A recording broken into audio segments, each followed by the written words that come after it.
Welcome back my YouTube channel. آپ دیکھ رہے ہیں میرا YouTube channel history with Ahmad. غزوہ تبوک اسلامی تاریخ کا ایک اہم اور فیصلہ کن واقعہ ہے جو نبی کریم صلی اللہ علیہ وسلم کی حیات مبارک کا آخری غزوہ شمار ہوتا ہے. یہ 9 ہجری کے مہینے رجب میں شروع ہوا اور شعبان تک جاری رہا. اس غزوہ میں کوئی براہ راست لڑائی نہیں ہوئی بلکہ یہ ایک دفاعی طاقت کے مظاہرے کی مہم تھی جس نے رومی سلطنت اور اس کے اتحادیوں کے دلوں میں اسلام بٹھا دیا. یہ غزوہ سخت موسمی حالات، قحط اور مالی مشکلات کی وجہ سے تنگ دستی کا لشکر کے نام سے بھی جانا جاتا ہے. تبوک کا مقام مدینہ سے تقریباً 700 کلومیٹر دور شام کی طرف واقع ہے جو مدینہ سے 14 منزلوں کے فاصلے پر ہے. اس مقام کا نام ایک چشمے، قلعے یا علاقے سے منسوب ہے. مسلمانوں کی فوج کی تعداد تقریباً 30,000 تھی جو عہد نبی کی سب سے بڑی فوج تھی. غزوہ تبوک کا پس منظر عرب جزیرہ نما میں اسلام کی تیزی سے پھیلتی ہوئی طاقت اور رومی سلطنت کی مخالفت سے جڑا ہے. رومی سلطنت اس وقت نصف دنیا پر حکمرانی کر رہی تھی اور اس کے اتحادی غسانی قبائل شام پر حکومت کرتے تھے. غسانی خاندان کیسر روم کا اعلیٰ کار بن چکا تھا اور اسلام کی مخالفت میں ملوث تھا. شام سے آنے والے تاجروں نے مدینہ میں افواہیں پھیلائی کہ کیسر روم نے ایک بہت بڑی فوج جمع کی ہے جس میں رومی فوج کے علاوہ اور عرب قبائل بھی شامل ہیں اور یہ فوج مدینہ پر حملہ کرنے کی تیاری کر رہی ہے.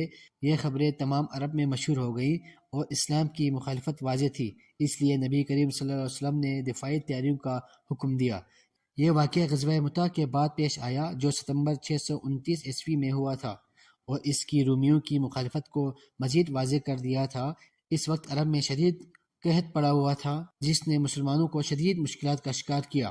نبی کریم صلی اللہ علیہ وسلم نے فوج کی تیاری کا اعلان کیا لیکن سخت گرمی، قحط اور وسائل کی کمی کی وجہ سے یہ ایک بڑا امتحان تھا. مسلمانوں نے مال و دولت سے بھرپور امداد کی.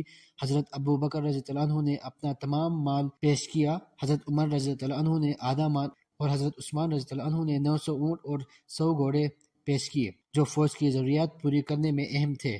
منافقین نے بہانہ بنا کر شرکت سے انکار کیا جس سے ان کی حقیقت کھل گئی. نبی کریم صلی اللہ علیہ وسلم نے مدینہ کی حفاظت کے لیے حضرت علی رضی اللہ عنہ کو خلیفہ مقرر کیا. جمعرات کے دن رجب 9 ہجری کو 30,000 مسلمانوں کا لشکر مدینہ سے روانہ ہوا. یہ لشکر طویل سفر، شدید گرمی اور پانی کی کمی کا شکار رہا. سفر کے دوران مسلمانوں کو شدید مشکلات کا سامنا کرنا پڑا جیسے پانی اور خوراک کی کمی. تبوک کے قریب پہنچ کر نبی کریم صلی اللہ علیہ وسلم نے ایک معجزہ ظاہر کیا.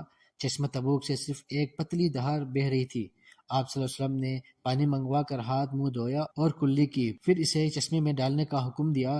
نتیجن چشمے سے موٹی دھار بہنے لگی اور پورا 30,000 کا لشکر اور جانور سیراب ہو گئے. یہ معجزہ مسلمانوں کی حوصلہ افزائی کا باعث بنا. تبوک پہنچ کر مسلمان لشکر نے بڑھاؤ ڈالا لیکن رومی فوج کا کوئی نشان نہ ملا. رومی جاسوسوں کی رپورٹ سے کیسر روم خوفزدہ ہو گیا اور اس کی فوج گھروں میں چھپ گئی. نبی کریم صلی اللہ علیہ وسلم نے 20 دن تبوک میں قیام کیا، اطراف میں اسلامی طاقت کا مظاہرہ کیا اور مخالفین کے دلوں میں خوف بٹھایا. بغیر لڑائی کے رومی پیچھے ہٹ گئے اور مسلمان لشکر بغیر کسی بڑے نقصان کے مدینہ واپس لوٹ آیا. اس غزوہ میں کوئی جانی نقصان نہیں ہوا. غزوہ تبوک نے اسلام کی عسکری اور سیاسی طاقت کو ثابت کیا جو بعد میں حضرت ابو بکر اور حضرت عمر رضی اللہ عنہ کے دور میں شام کی فتح کا پیش خیمہ بنا. اس نے رومی سلطنت کی دیوار خوف کو توڑ دیا اور عرب قبائل میں اسلام کی طرف رجحان بڑھایا. منافقین کی حقیقت کھل گئی اور 3 صحابی جو پیچھے رہ گئے تھے انہوں نے توبہ کی اور اللہ نے ان کی توبہ قبول کی. یہ غزوہ صحابہ کرام رضی اللہ عنہ اور رسول اللہ صلی اللہ علیہ وسلم پر ایمان کی انتہا کو ظاہر کرتا ہے. یہ تھی آج کی ویڈیو. امید ہے آپ لوگوں کو یہ ویڈیو اچھی لگی ہوگی. مزید اس طرح کے انفارمیٹیو ویڈیوز دیکھنے کے لیے میرے چینل کو سبسکرائب کریں، ویڈیو کو لائک کریں. ملتے ہیں اگلے ویڈیو میں.